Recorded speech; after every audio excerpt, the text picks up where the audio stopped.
Dios bendiga a cada uno de los santos hermanos y amigos. Somos de la Iglesia Evangélica Pentecostés Pacto Eterno de Azuque Cadenare, España. En el mensaje para hoy lo hemos escogido de uno de los profetas menores, como es el profeta Ageo del Antiguo Testamento. El libro de Esdras, el libro de Nehemías y el libro de Esther son libros históricos que deben ir juntos. Conjuntamente a estos libros se junta también el libro de Ageo, Zacarías y Malaquías. El profeta Zacarías y el profeta Ageo vivieron en el mismo tiempo, fueron contemporáneos ellos, y los dos profetizaron al mismo tiempo, ¿no? Pero tenemos que entender que mientras el profeta Zacarías profetizaba en el ámbito espiritual, el profeta Ageo es más práctico. El profeta Ageo lo podemos comparar y lo podemos llevar a asimilarnos y a unirlo junto con la epístola de Santiago. El profeta Ageo es que lleva a la acción de la manera que el cristiano tiene que vivir en el día a día, ¿no? Bien, en el proceso de tomar decisiones,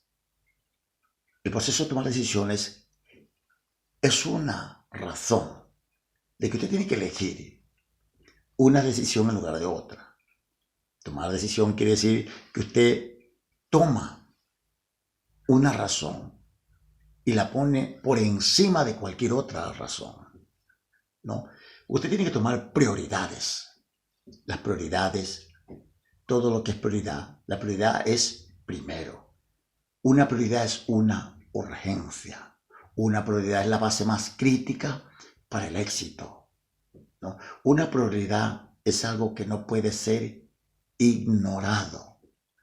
Una prioridad quizás a usted le cause fatiga, agobio, cansancio e incluso aborrecimiento. Pero la prioridad es la que lo lleva a usted al empuje y le da la fuerza tanto mental en la acción. Usted tiene que tomar siempre una prioridad. Quizás hayan objetivos o metas casi difíciles, pero cuando usted le da el lugar de prioridad y el puesto número 1 es cuando usted va a alcanzar esa meta que parecen casi imposible. Y vamos a leer la profecía del profeta Ageo, en el libro de Ageo. Nos vamos a ir al año 539 a.C. En el año 539 a.C., el rey persa Ciro dictó un decreto de que tenían que regresar todos los judíos a Jerusalén. Pero solamente alrededor de 50.000 judíos regresaron.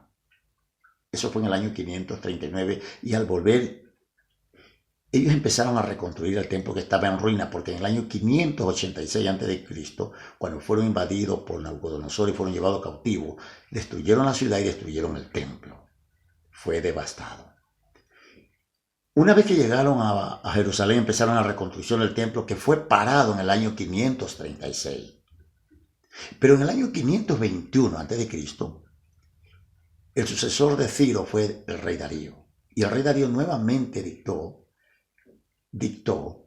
otra orden que tenía que ser reconstruido el templo de Jerusalén. Y el templo de Jerusalén empezó a construirse y que llegó a su conclusión en el año 516. Es importante que entendamos esto porque a la muerte de Salomón, cuando su hijo Roboam toma el poder, el reino se divide, el reino del norte y el reino del sur. El reino del norte, cuyo primer rey fue Jeroboam, empezó todo con iniquidad, fue un reino perverso y fue el que sembró la semilla de la idolatría. Durante este reinado, que por casi 300 años en el norte, hubieron 19 reyes todos impíos. En el reino del sur, el reino de Judá, hubieron 17 reyes. De los 17 reyes, 8 hicieron la voluntad de Dios, hasta que en el año 586 a.C. fueron invadidos por Nabucodonosor. Pero a su retorno, 70 años después, viene aquello que es el retorno, que ahí entra también en esta profecía, y en este mensaje también tenemos que tocar el libro de Daniel. Pero ¿qué le dice el profeta Ageo al inicio?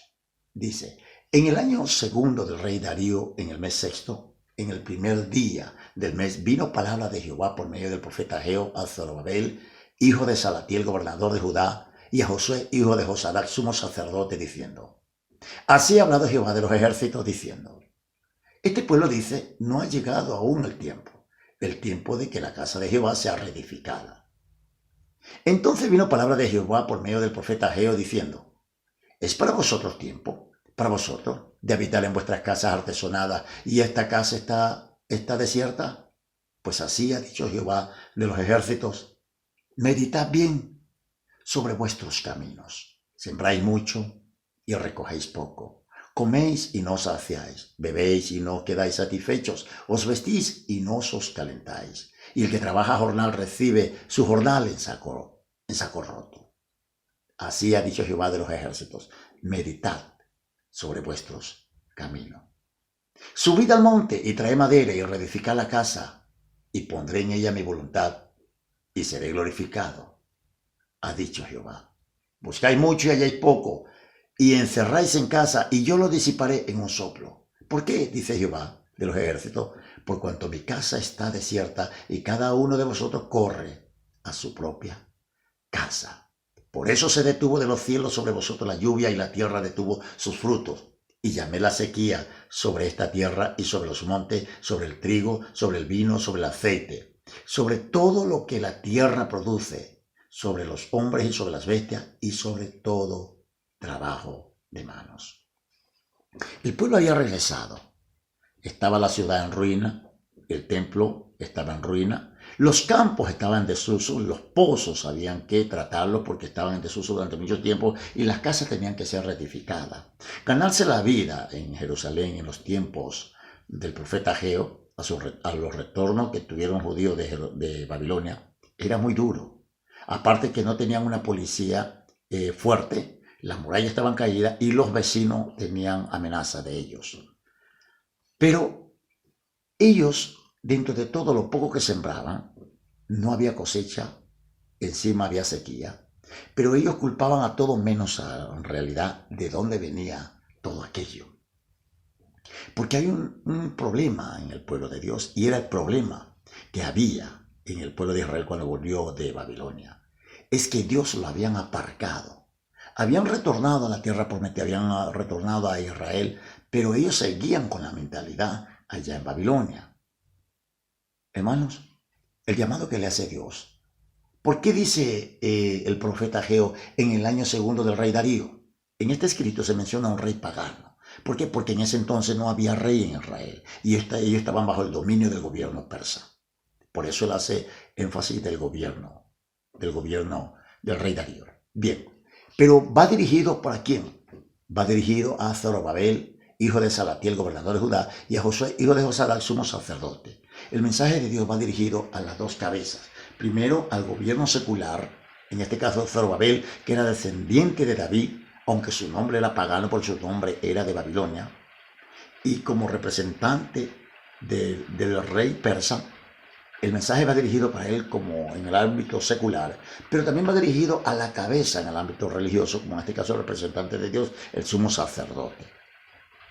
Dice, entonces la llamada que le hace Dios al pueblo de Israel es, porque el pueblo de Israel dice, así ha hablado Jehová de los ejércitos, diciendo, este pueblo dice, no ha llegado aún el tiempo de que la casa de Jehová sea reedificada. Entonces vino palabra de Jehová por medio del profeta Ageo diciendo, es para vosotros tiempo, para vosotros, de habitar en vuestras casas artesonadas, y esta casa está desierta. Hermano, ellos habían aparcado, porque ellos culpaban de la sequía, de lo que no cosechaban y de todo lo que estaba en ruina. Culpaban a todo menos a Dios. Menos a Dios. Pero era difícil ganarse la vida en esos días. Y ellos creían que no era el tiempo de levantar el templo de Dios. Pero sí se habían esforzado a levantar su propia casa. Porque ahí lo dice el Señor, es para vosotros, tiempo para vosotros de habitar en vuestras casas artesonadas, y esta casa está desierta. Pues así ha dicho Jehová de los ejércitos, meditad bien sobre vuestros caminos. Porque ese es el problema del cristiano. A Dios lo tiene aparcado y aunque se llama de nombre cristiano, las cosas del Señor están aparcadas en un segundo o tercer plano. No van a los cultos, no colaboran con la obra de Dios. Y ya de hablar de los diezmos y ofrendas, eso ni tocarlo porque arrugan la frente. Las cosas de Dios están aparcadas porque su prioridad es otra, en la vida secular, el bienestar. Porque la vida del cristiano demanda de que Dios tiene que estar en primer lugar, porque amarás a Dios sobre todas las cosas. Pero Dios no estaba ocupando en el pueblo de Israel, aunque ya les había hecho retornar, no estaba ocupando el primer lugar. No, por eso dice, sembráis mucho, recogéis poco. Hermano, y en el pueblo de Dios es muy común ver esto. Muy común ver que el sueldo no llega. Es muy común ver que hay dolencia. Muy común ver que hay contienda. Muy común que hay división, que hay problema. Crisis siempre hay. ¿Pero por qué? Porque Dios está aparcado en la vida de la gran mayoría de los cristianos. Por eso dice el Señor, así ha dicho Jehová del ejército, meditad sobre vuestros caminos. Porque los caminos, si los caminos no están rectos ante Dios, no espere usted recoger buenos frutos. Porque cuando su vida espiritual es recta, por ende su vida secular, tiene que haber ciertas circunstancias que a usted lo llevan un poquito a quererlo hacer claudicar. Porque es así. Pero cuando en su vida secular todo es color de rosa, eso quiere decir que su vida espiritual está trastocada. Y esto es lo que pasaba con el pueblo de Israel. Sus casas habían hecho un esfuerzo enorme por artesonar, por arreglar, por levantar sus casas, pero la casa de Dios estaba tumbada. Entonces dice el Señor, subid al monte y traed madera y reedificad la casa, y pondré en ella mi voluntad y seré glorificado, ha dicho Jehová. Este es el mensaje. Antiguamente, en el Antiguo Testamento, Dios habitaba en templos. En templo, llamamos templo aquella obra de mano, de 4 paredes. Ahora no. Él habita en nuestro interior. Y si el templo de Dios, el templo del Espíritu Santo, no está levantado y Dios no está ocupando el primer lugar, sepa usted que está trastocada la economía, la salud, el bienestar, la familia, la paz, el ministerio, todo. Porque si usted echa a un lado al Señor, el Señor, por mucho que usted se afane, por mucho que usted se esfuerce, lo que usted poco que pueda recaudar, Dios lo va a disipar, porque Dios va a cumplir el propósito que tienen sus hijos, lo va a cumplir, quiera usted o no. Dios va a cumplir el propósito o por amor o por dolor. Buscáis mucho y halláis poco, dice. Y encerráis en casa y yo lo disiparé en un soplo, porque era Dios el que producía todo eso. ¿Por qué? Por cuanto mi casa está desierta y cada uno de vosotros corre a su propia casa. Hermanos, meditemos en nuestra vida cristiana lo que estamos viviendo. Meditemos cuáles son nuestras prioridades. El profeta Jehová aparece como un reloj despertador. Nadie puede hablar bien de un reloj despertador porque sabe que le interrumpe el sueño y no es agradable para nadie. Pues el profeta Jehová aparece como un reloj despertador. El profeta Jehová, su escritura la tenemos que juntar con la escritura del apóstol Santiago. Es en el día a día del cristiano. Son prácticos. Nosotros tenemos que poner unas prioridades y las prioridades no tienen otro nombre sino Jesucristo, Dios. No podemos mirar hacia otro lado y no podemos descuidar nuestras prioridades. El profeta Jehová le hizo un llamado a los líderes y al pueblo y ellos escucharon. ¿Sabe, hermanos? Meditemos sobre nuestros caminos. Porque si usted no tiene en primer lugar a Dios, usted ha permitido que sea trastocada todo lo que lleva su nombre, incluido finanza, salud, paz, ministerio, hogar, todo bienestar.